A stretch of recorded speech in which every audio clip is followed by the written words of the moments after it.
So, coping tools. So, I'm a very big believer that until we have explored and found other positive and healthy coping tools, that it is unwise to remove negative coping tools completely.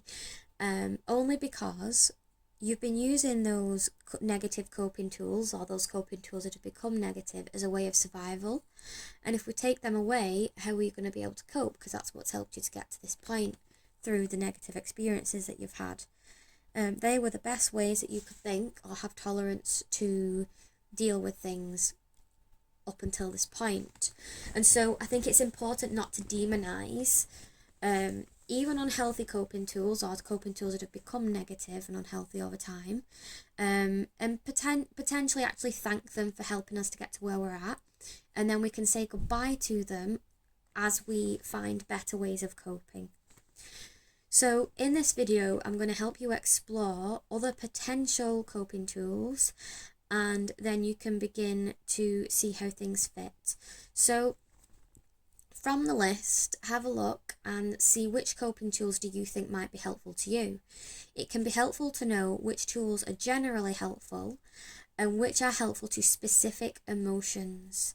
So some of these coping tools might be really good for anger, but really bad for sadness. And some coping tools might be really good for finding comfort and feeling a sense of peace. And vice versa. So you might find tools that make you feel comforted when you're feeling sad make you actually feel more angry when you're feeling angry. So it's important to know which of the coping tools are good as an all-rounder and which are good for very specific emotions. Equally, some of these coping tools might be good for soothing emotions to help you regulate and come back down to a sense of calm, whereas others might be good as vessels of expressing and feeling and honouring different emotions as well, because these two things are both important and have a place in our lives to equal value. I hope that makes sense. So coping skills that might be helpful include aromatherapy, a safe space, safe memory, mindfulness tools, and like meditations, things like that. Breathing exercises, going for a walk, going to the gym, going for a run, or doing some weights, anything physical. You might find physical touch is helpful, so with yourself, touching, giving yourself a somatic hug, or hugging a family member or a pet, for example, or even just like sensory toys might be helpful.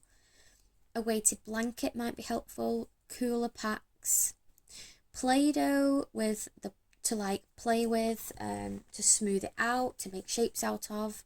You might find Play-Doh with a hammer, so you can hit it. This is particularly good for anger, in my opinion, and frustration.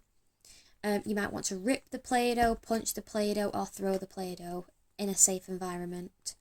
You might find that ripping paper or card gives space to frustration and anger as well, or extreme hyperactivity, for example.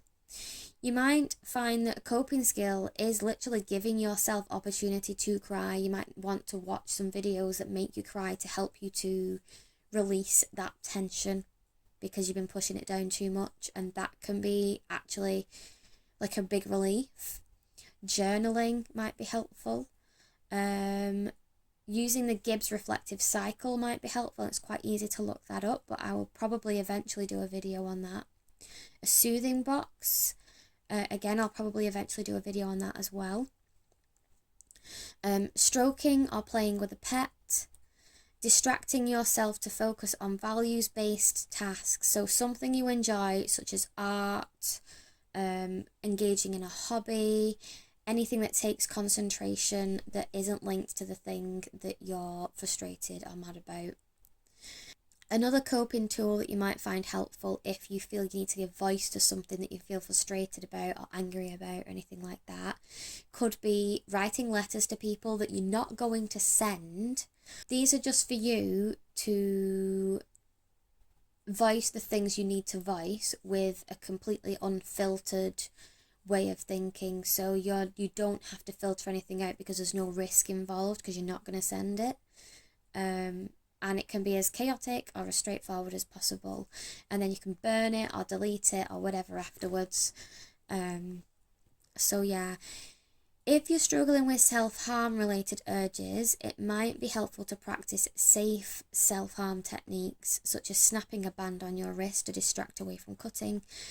However, I would encourage the former coping tools to be tried first. Obviously, safe self-harm techniques are something that is now considered to be actually a good positive thing, because like with the affirmations video, it's important to start from the ground up and work with what we've got. So my only concern with that is I don't want to encourage continued self-harm. And so it's a fine line. So I'm not going to be doing a video on safe self-harm tech. So the reason I'm not going to be doing a video on that is because it feels like it carries too much risk. It's something I work with clients when it comes up in sessions, and respect and value greatly when it's appropriate. But I don't feel it is safe and appropriate or ethical for me to do a video on it and then promote that as a potential coping tool. There are other people who do that, and that's fine, but I personally just don't feel comfortable with doing that without working with somebody closely. So how to use these coping tools is that when you notice that you are feeling an intense emotion, you might then engage with whatever coping tool you've allocated for coping with it. Over time, hopefully you'll be able to identify before you feel overwhelmed with that emotion, so you can engage with the coping tool sooner. And then even better is over an extended period of time, hopefully you can, or even a short time if you have that breakthrough, is that you can implement these coping skills in your everyday life as much as possible, but starting slow and building it up, so that you don't find that you need to go to them as intense coping skills because you're having intense emotions all of the time. Like, we want to try and incorporate these into your everyday life, so they're not just skills to reach to when things are hard, but to have them in your everyday life so that you're not having these intense highs and lows all of the time. So I hope that all of this made sense. You might find that you have other coping tools that are helpful and, that aren't on the list, and that's great. But yeah, thanks for watching, and I'll see you again soon.